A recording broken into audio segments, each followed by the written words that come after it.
1,00,000 মানুষ বয়ান শুনতেছে, নীরব নিস্তব্ধ। একজন মানুষ সামনে এলোমেলো করলে বয়ান করা যায় না। খুব কঠিন সাবজেক্ট। এখানে আইসে দেয়, যত বড় তেজি মানুষ হোক না কেন, মাইক ধরলি জিব্বিয়ার তলা পর্যন্ত শুয়ে যায়। তাতা কড়ইতে 1 ফুট পানি দিলে যেমন সেট করে শুয়ে যায়, মাইক ধরলে এরকম বাগা বাগা নেতারা দেন। শুরু হবে কি টের পায় না, অনেক কুচে মুচে শুরু হবে, পরে থামবে কোন জায়গা টের পায় না। ভিট টিট মাজি দিয়ে দৌড়াতে তাহলে শেষ করবে কি কইয়ে তা মোটে খুঁজেই পায় না। এবারে এটা কঠিন সাবজেক্ট। যদিও সামনে যেই থাকুক না কেন, মাইক ধরলে একটা হিসাব আসে যে আমি কি বলবো, কোন কথা বললে উম্মতের উপকার হবে, কোন কথাটা মানুষে খাবে, এই কথাটা ভাবতে ভাবতে খুব কষ্ট। কাজেই সামনে উড়ামুড়া নাড়াচাড়া করলে কথা বলা যায় না। তে মজলিসটা হলো জান্নাতের বাগান। বলেন কি বাগান? এখান থেকে আমরা আজকে কোনো প্রকার গুনাহ নিয়ে যাব না ইনশাআল্লাহ। যা গুনাহ এতদিন করেছি, আগের 2 হুজুরও বলেছেন, তওবা করে সাফ করে যাব। আর ফাঁকে যে কোনো কৌশলে এর মধ্যে বসেও সবচেয়ে বেশি নেকি আমি কামাই করে যাব। আর কেডা কি করলো না করলো আমার দেখা দরকার নেই, আমি এখান থেকে বেশি নেকি ইনকাম করে যাব। রাজি আছেন না? সত্যি রাজি আছেন? কি বেশি কামাই করবেন? সওয়াব। আর এ জায়গা বেশি নেকি কামাই করতে অনেক কষ্ট করা লাগবে না, সামান্য পরিশ্রম করলেই 1 বস্তা নেকি পাবেন। দুনিয়ায় মসজিদে আসতেছে 2 মাস পরে রমজান। কয় মাস পর? আর 2 চাঁদ পরেই রমজান এসে যাচ্ছে। হয়তো আগামীকালই চাঁদ উঠবে, বা আজকে বিকেলে উঠছে কিনা আমি দেখতে সুযোগ পাইনি। তো আর মাত্র 2 চাঁদ পরে রমজান আসতেছে। রমজানের শেষ 10 দিন মসজিদে এতেকাফ করতে ইমাম সাহেব আগের থেকে 15ই রমজান থেকে ঘোষণা দিতে থাকে, 10ই রমজানের পথে প্রস্তুতি নিতে থাকে, বলতে থাকে, মানুষকে উদ্বুদ্ধ করতে থাকে, ফাজাইলে এতেকাফ অনেক ফজিলত বলতে থাকে। কিন্তু যত ফজিলতই বলুক না কেন, কর্মর যারা কর্মজীবী, গায়ে শক্তি আছে, একটু কাম কাজ করে খাইতে পারে, ওগুলো এতেকাফে বসে না, কোনোভাবেও বসতে রাজি না। কাজ আছে রমজানে, কি আছে? এতেকাফে বসায় কাগে একেবারে আতাল কুড়িয়ে। আতাল কুড়িয়েছে না, গরু যেটা আল চাষ করতে পারে না, আতালে বান্ধা চায়, এলাইনে বাঁকড়াই মাল। এইরকম বাড়ি যদি 70, 80, 85, 90 বছরে বাঁকড়াই মাল বুড়োর দুনিয়াটা থায়, তাই টেলে টুলি এতেকাফে শোয়ায়, বসায় না। আর বসার জন্য মাজায় তো বল লাগবে, তা নাই তো। যাই আতা সাং করে শোয়াই দিয়ে আসে, তাও বুড়ো যাবে না, কয় তোরা আমারে মারতে পারলি বাঁচিস না, আমারে আর শয় না। এইভাবে ঝগড়া হচ্ছে, 3 ছাড়া কাজে বেঁধে সেন্ধে শোয়াই চুয়েছে, তাও বুড়ো মসজিদে থাকতে চায় না। কই মাছের মতো কানে আটতে আটতে দরজার ধারে চলে আসে, অর্ধেক মসজিদের মধ্যে আর অর্ধেক বাইরে চলে এসে, আর পোলা পান করে, জামাল দুটিয়ে বিড়িয়ে দিয়ে যা, এতে কাপে শুয়েছে বুড়ো। হাসেন না, সত্যি না মিথ্যা? এই 10টা দিন বুড়ো মানুষ দুনিয়ার কোনো কাম কাজ করবে না, বাড়ি থেকে আগিয়ে বাগিয়ে কাচিয়ে কুচিয়ে ঘর নষ্ট হবে। সেই বুড়োরে মসজিদে শোয়াই দিয়ে গেছে, তাও 10টা দিন থাকবে না। অথচ 10 দিন থাকলে সবচেয়ে বড় ইনকাম যেটা, সেটা হলো লাইলাতুল কদর, শবে কদর সে পাবেই পাবে, এর মধ্যে সন্দেহ নাই। তাতে 1000 মাস বিরামহীন 1000 মাস ইবাদত করার যে নেকি, তা বুড়ো শুয়ে শুয়ে পাইয়ে যেত। এত বিশাল নেকি এই 10 দিনের ভিতরে। একটা রাতই শুধু লাইলাতুল কদর, আর 10 দিন এতেকাফের আলাদা ফজিলত।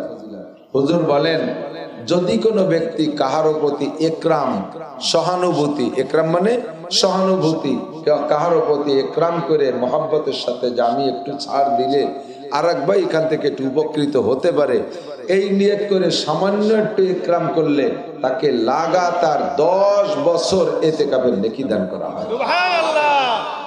তাহলে বুঝে দেখেন 10 দিনের এতেকাফে কত কষ্ট, আর 10 বছর এতেকাফের নেকি পাবেন সামান্য একরাম। যেমন এখানে বসা আছেন, পিছনে দেখেন সেনাবাহিনীর মতো সেনাবাহিনী কত মানুষ দাঁড়ায় রয়েছে, তাকে বসার জায়গা দেওয়ার উদ্দেশ্যে যদি একটু আগায় বসেন, এর নাম হলো ইকরামের আগানো, এর নাম ইকরাম। এর কি কয়? আগানো। একটু আগায় বসলে একটু ইকরামের নিয়তে আপনি 10 বছর এতেকাফের নেকি পাবেন। আগেই বলছেন নেকি কামাই করতে আসছি, যার সামনে যেটুকু আছে একটু আগায় দেন, টান দেন। বহু মানুষ যারা পাশে দাঁড়িয়ে আছেন, তারা বসার চেষ্টা করেন। এই পাশ দিয়ে ওই যে খেড়ের উপর দিয়ে আমি হেঁটেছি, ওই যে খানিক জায়গা ফাঁকা আছে ঢুকে, হ্যাঁ হ্যাঁ এই পূব পাশে জায়গা আছে, আইসে বসে পড়লে আলহামদুলিল্লাহ। বেশিক্ষণ কষ্ট দেব না আপনাদের, এক রাত বক্তাদের সারা বছর। এখন আর কোনো সিজন নাই, এখন সারা বছর মাহফিল হয়। আগে শুধু শীতের সিজনে হইতো, সেপ্টেম্বর আগস্ট মাস থেকে শুরু করছে, ঝড় বৃষ্টি মুড়ি ছাতি মুড়ি দিয়ে ওয়াজ করা শুরু করছে।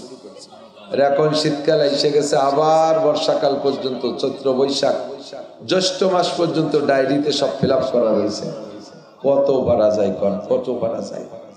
কথা না বলি, সময় কম কামাই বেশি, অল্প সময় বেশি কামাই করে যেতে হবে দুনিয়ার থেকে। কতক্ষণ? দুনিয়ার সময় কম, কামাই করব বেশি। আল্লাহু আকবার। ছোটরা কত, এই একটু বাদাম খাচ্ছি, আরে আস্তাগফিরুল্লাহ। বহু মানুষের মধ্যে বাদাম খাচ্ছে, এটা কঠিন অসামাজিক। আপনারা স্থানীয় লড়াই লোহাগাড়াবাসী, আমার বাড়ি গোপালগঞ্জ, অনেকেরই এখন গোপালগঞ্জের নাম শুনলে মিজাজ খারাপ খায়, এটা স্বাভাবিক। বুঝি আর বুঝি না তা না, বুঝি। যত আদর আল্লাহ একসময় থাকুক না কেন, এখন পরিত্যক্ত হয়ে গেছে। তো আপনারা স্থানীয়, আমি বহিরাগত, আমি তো মেহমান, আপনারা বাড়িওয়ালা। বাড়িওয়ালা বসে বসে খাবেন আর আমারে মাইক ধরাই দিয়েছেন বক বক করতে। আমি কাজ করবো আর আপনি খাবেন, আপনি কি এত বড় অসামাজিক? যদি সামাজিক হন তাহলে আপনি খাবেন না, খাইতে হলে আমারও দেন, আমিও খাবো, আপনিও খাবেন, কার পরে অজাব? নিশ্চয়ই এ কাম করা যাবে না।